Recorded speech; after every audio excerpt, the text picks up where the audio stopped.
بسم اللہ الرحمن الرحیم۔ ناظرین محترم السلام علیکم، میں ہوں راجہ تصدق۔ آج ہم مرشد پروگرام میں ہم پاکستانی کے اوپر بات کریں گے۔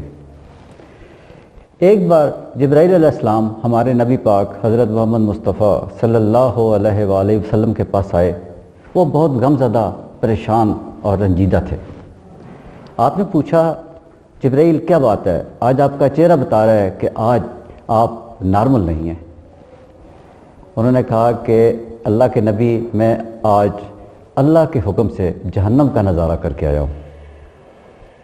آپ نے تشنگی سے پوچھا کہ تو پھر مجھے بھی تفصیل بتائیں۔ جبرائیل کہنے لگے کہ جہنم کے 7 درجے ہوں گے۔ سب سے نچلے درجہ پر منافق ہوں گے، منافق رہا کریں گے۔ اس سے اوپر والے درجہ پر مشرک ہوں گے۔ اس کے اوپر یعنی کہ 5ویں نمبر پر سورج اور چاند کی پوجا کرنے والے ہوں گے۔ اس سے اوپر آتش پرست ہوں گے۔ اس کے اوپر یہودی ہوں گے، اور اس کے اوپر حضرت عیسیٰ علیہ السلام کو اپنا اللہ کا بیٹا ماننے والے ہوں گے۔ یہ کہہ کے جبرائیل علیہ السلام خاموش ہو گئے۔ آپ نے پھر ان سے استفسار کیا کہ کیوں خاموش ہو گئے؟ تو کہنے لگے کہ اللہ کے نبی، اس کے بعد آخری درجہ بھی ہے۔ آپ نے پوچھا کہ اس کے بارے میں بتائیں۔ تو جبرائیل علیہ السلام کہنے لگے کہ اے اللہ کے نبی، اس میں آپ کی امت کے گناہ گار رہا کریں گے۔ یہ سننا تھا تو ہمارے نبی پاک بہت ہی زیادہ افسردہ ہوئے، بہت زیادہ رنجیدہ ہوئے۔ ناظرین اکرام، جبرائیل علیہ السلام تو چلے گئے، لیکن اگلے 3 دن ہمارے نبی پاک اتنے پریشان رہے کہ وہ اپنے حجرے سے مسجد اور مسجد سے حجرے تک آتے، نہ کسی سے ملتے، نہ کسی کے ساتھ گفتگو ہوتی، اور نہ ہی کچھ کھاتے پیتے۔ اس پریشانی کے عالم میں آپ کے یار غار حضرت ابو بکر صدیق رضی اللہ تعالیٰ عنہ بہت فکر مند ہوئے، اور وہ آپ کے حجرہ مبارک پر آئے، سلام عرض کیا، لیکن جواب نہ ملا۔ بہت افسردہ ہوئے، روتے ہوئے حضرت عمر رضی اللہ تعالیٰ عنہ کے پاس چلے گئے اور ساری بات بتائی، اور کہا کہ آپ کوشش کر کے دیکھیں۔ حضرت عمر آئے، 3 دفعہ سلام کیا، لیکن تینوں بار جواب نہ ملا۔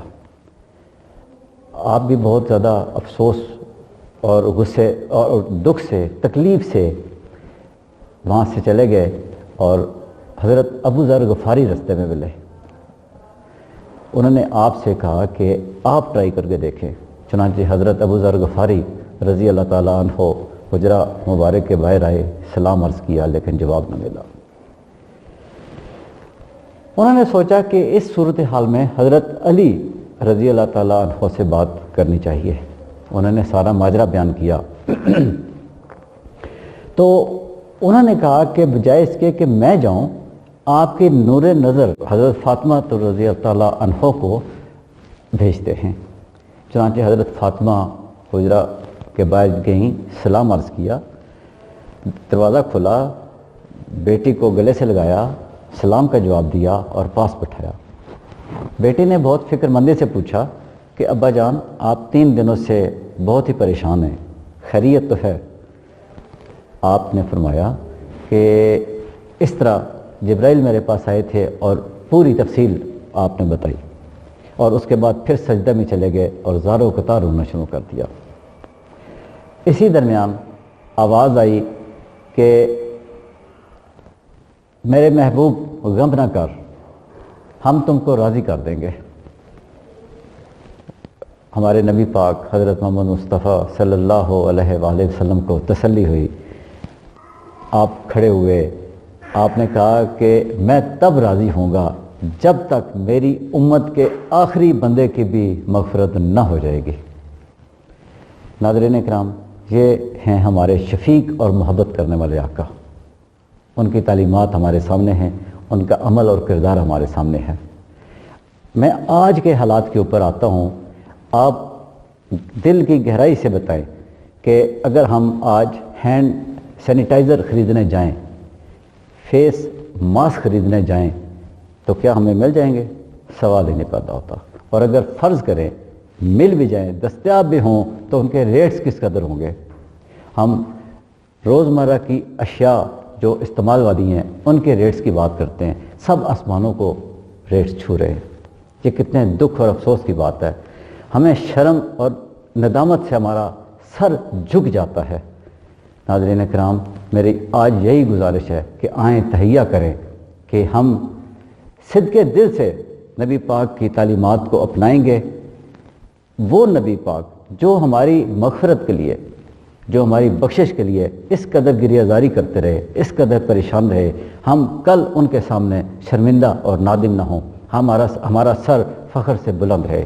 اسی کے ساتھ صبر اور شکر کے ساتھ اللہ تعالیٰ سے اور تعلق جوڑنے کی دعا کے ساتھ بات ختم کرتا ہوں. آمین. اللہ حافظ.